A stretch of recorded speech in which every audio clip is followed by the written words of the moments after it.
క్రీస్తునందు సహోదరి సహోదరులారా, ప్రభువైన యేసు క్రీస్తు నామములో హృదయపూర్వక వందనాలండి. ముందుగా ఇంత మంచి సమయాన్ని ఇచ్చిన తండ్రి అయిన దేవునికి ప్రభువైన క్రీస్తు ద్వారా కృతజ్ఞతాస్తుతులు చెల్లిస్తున్నారండి. అందరూ బాగున్నారండి. వాక్యం చదువుకొని ప్రార్థన చేసుకున్న తర్వాత పాటలోనికి వెళదామండి.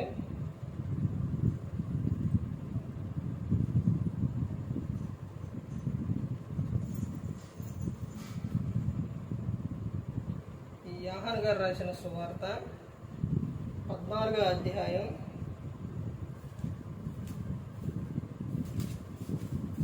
30వ వచనం.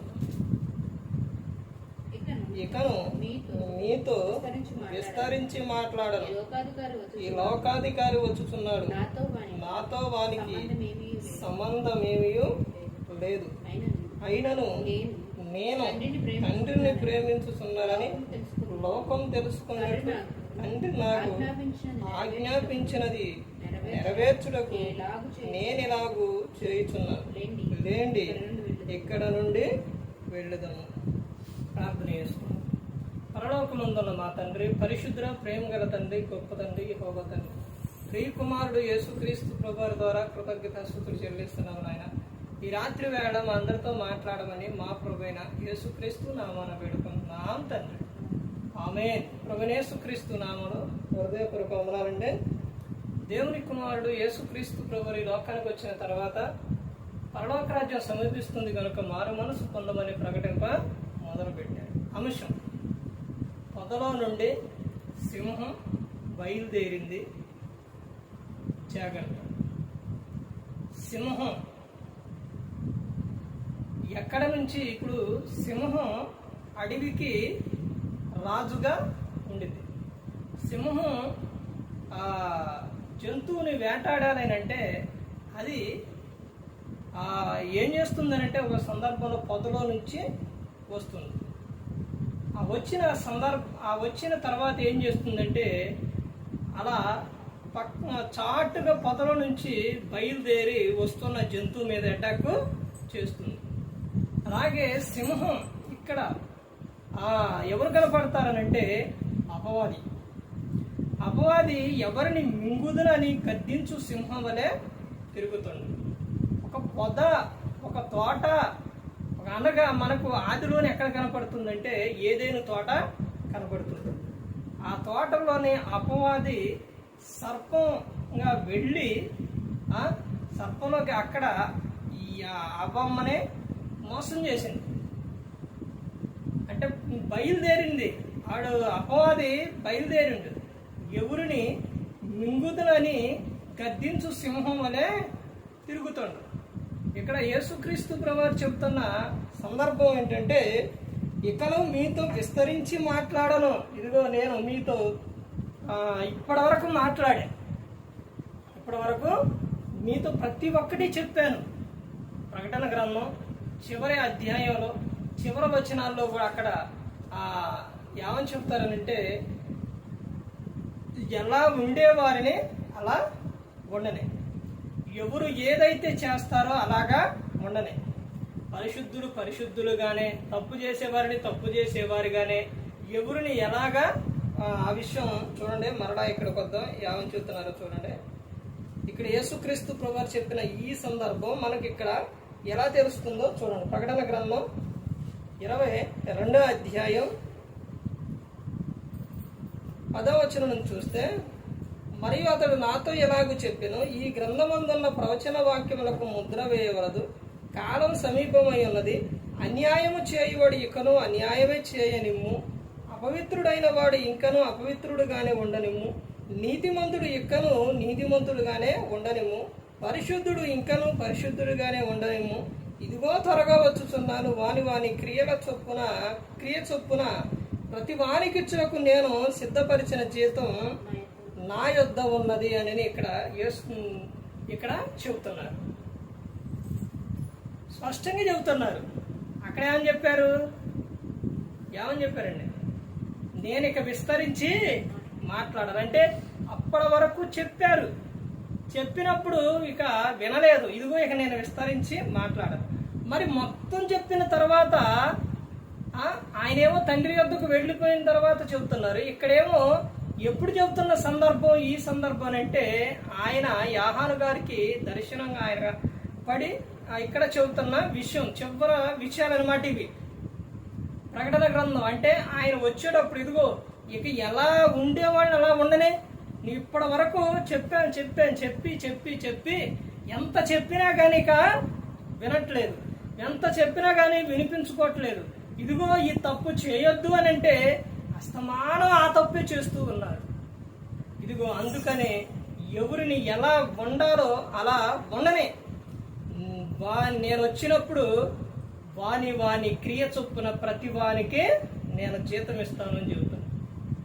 అక్కడ ఏమని చెప్తున్నారంటే ఈ యేసుక్రీస్తు ప్రభువారు ఏమని చెబుతున్నారంటే ఇదిగో నేను విస్తరించి మాట్లాడను.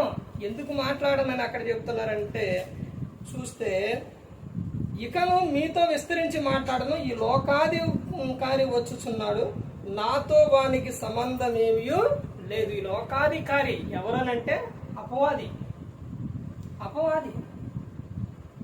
వాడు ప్రతి ఒక్కరిని ఏం చేయాలంటే దారి తప్పించేసి ఏదో తప్పులో దేవునికి ఇష్టం లేనిది చేపించేసి నరకానికి తీసుకుపోవాలని అపవాది ముమ్మరంగా తిరుగుతాడు.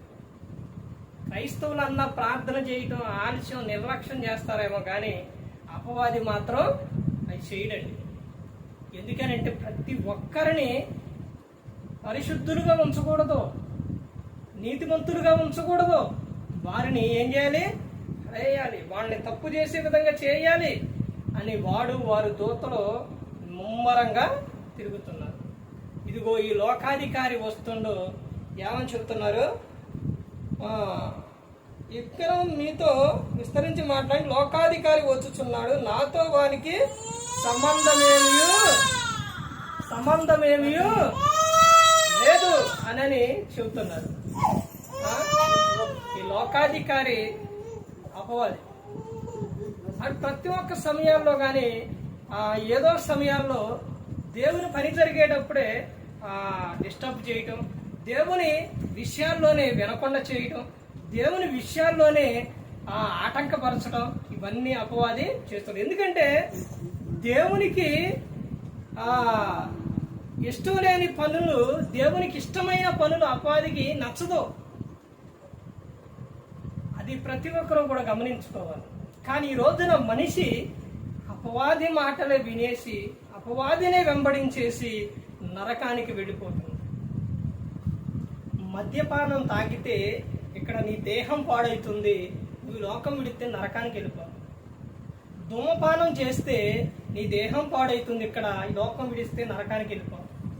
వ్యభిచారం చేస్తే నీ దేహం పాడవుతుంది, ఇక్కడ లోకం విడిస్తే నరకానికి వెళ్ళిపోతుంది. ఎక్కడైనా సంతోషం ఉందండి?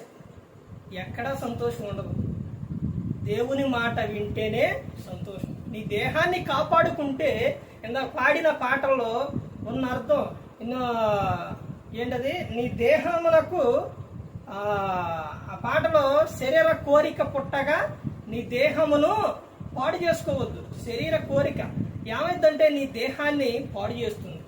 నీ దేహం పాడైతే నువ్వేం చేయలేవు.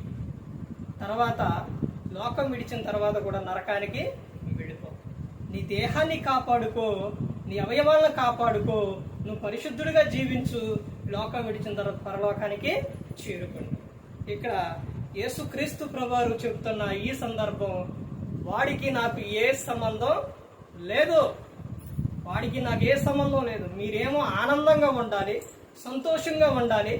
మీరు ఏ విషయంలో చింతపడొద్దు, దిగులు పడొద్దు. మీరు ఆనందంగా ఉండాలి, మీరు ఎల్లప్పుడూ ఆనందంగా ఉండాలి అని నేను కోరుకుంటున్నాను. అపవాది ఏమో మీరు గొడవలు పడాలి, మీరు చికాకులు పడాలి, నీ దేహాన్ని పాడు చేసుకోవాలి అని అపవాది వాడు తిరుగుతాడు. ప్రభు కోరుకునేదేమో మన బ్రతికించేది, అపవాదేమో మనల్ని నాశనం చేసేది. ఇప్పుడు నువ్వు ఎవరి మాట ఏంటన్నావు? అపవాది ఎవరిని మింగుదనా అని గద్దించు సింహం వలె తిరుగుతుంది. మరి నువ్వు ఎవరి మాట వింటున్నావో, ఎవరిని పోలి నడుచుకుంటున్నావో ఒక్కసారి నువ్వు ఆలోచించు.